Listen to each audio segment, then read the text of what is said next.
እንደምን አላችሁ? እኔ እግዚአብሔር ይመስገን በጣም ደህና ነኝ። ዛሬም በሌላ ቪዲዮ ተመልሼ መጥቻለሁ። ዛሬ ደግሞ ይዤ የቀረብኩት የስጋ በእንጀራ ፍርፍር እንዴት አድርጌ ቤት እንደማዘጋጅ ነው። እንደምትወዱት ተስፋ አደርጋለሁ። አብራችሁን ቆዩ። እሺ፣ ለመስራት እዚህ ጋር ሁለት የተከተፈ ሽንኩርት አለኝ፣ ግማሽ የሻይ ማንኪያ ኮረሪማ፣ ዘይት፣ ጨው፣ ቲማቲም በደቃቁ የተከተፈ፣ ነጭ ሽንኩርት 6 ፍሬ የሚሆን ነው እና በርበሬ፣ ስጋ እና እንጀራ፣ የተቆራረሰ እንጀራ እና ቅቤ እና ቃሪያ ናቸው። ሽንኩርቱ ላይ ዘይት ጨምሬ አቅላላዋለሁኝ። ሽንኩርቱ ላይ ዘይት ጨምርና በዘይት አቅላላዋለሁ።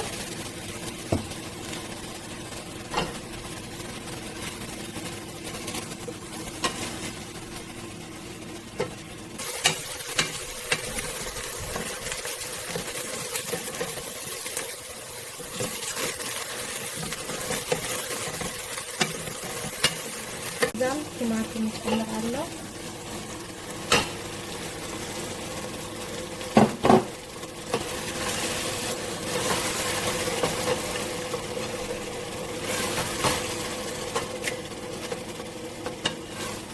እና ለትንሽ ደቂቃ ከቲማቲሙ ጋር በስለውና በርበሬ ጨምራለሁ።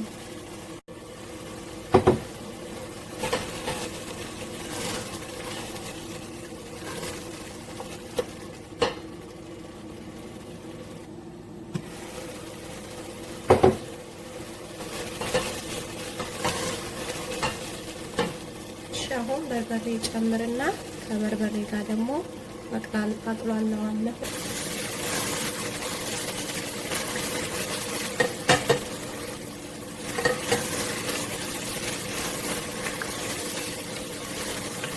አሁን ነጭ ሽንኩርቱን ጨምረዋለሁ።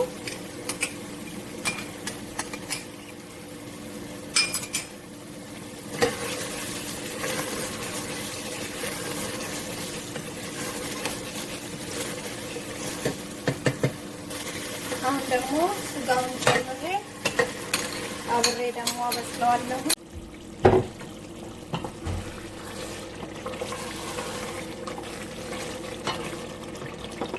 እሺ፣ አሁን ኮረሪማውን እጨምረዋለሁ እና ጨው ጨምራለሁ። ያው እናንተ እንደምትፈልጉት መጠን ማለት ነው የምታረጉት እና ለትንሽ ደቂቃ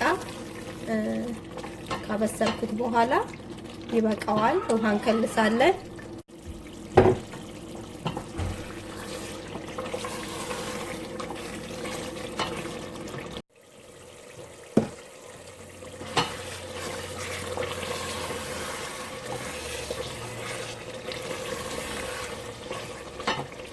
አሁን ውሃ ከልሳለሁ። የሞቀ ውሃ አለኝ።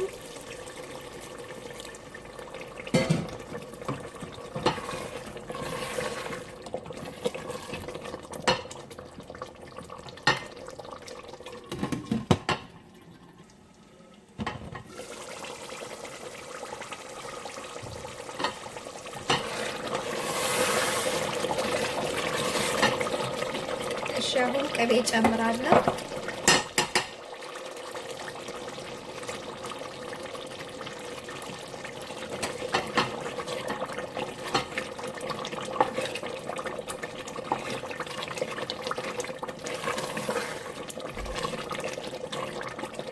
እና ቅቤው እንደቀለጠልኝ እሳቱን አጠፋውና እንጀራውን እጨምራለሁ። ያው እያየሁኝ የሚበቃኝን ያህል እንዳይደርቅ እጨምራለሁ እና ቀስ አድርገን ነው የምናማስለው እንዳይቦካብን።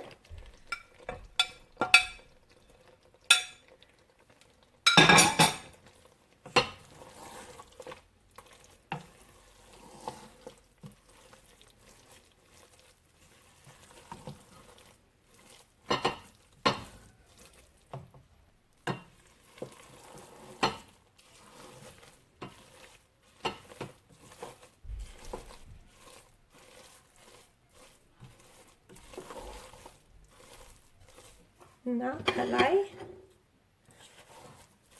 ቃሪያውን እጨምራለሁ። ይሄን ይመስላል እንግዲህ ተመልካቾቼ፣ ሳህን ላይ አቅርቤው እንደምትወዱት ተስፋ አደርጋለሁ። ይሄን ቪዲዮ ከወደዳችሁት ላይክ፣ ሼር፣ ሰብስክራይብ ማድረግን አትርሱ። ሰብስክራይብ አድርጋችሁ ቤተሰብ ለሆናችሁ ለምታበረታቱኝ ሁሉ ደግሞ እጅግ አድርጌ ነው የማመሰግነው እና በሌላ ቪዲዮ እስከምንገናኝ እግዚአብሔር ሰላም ይብዛላችሁ። ባይ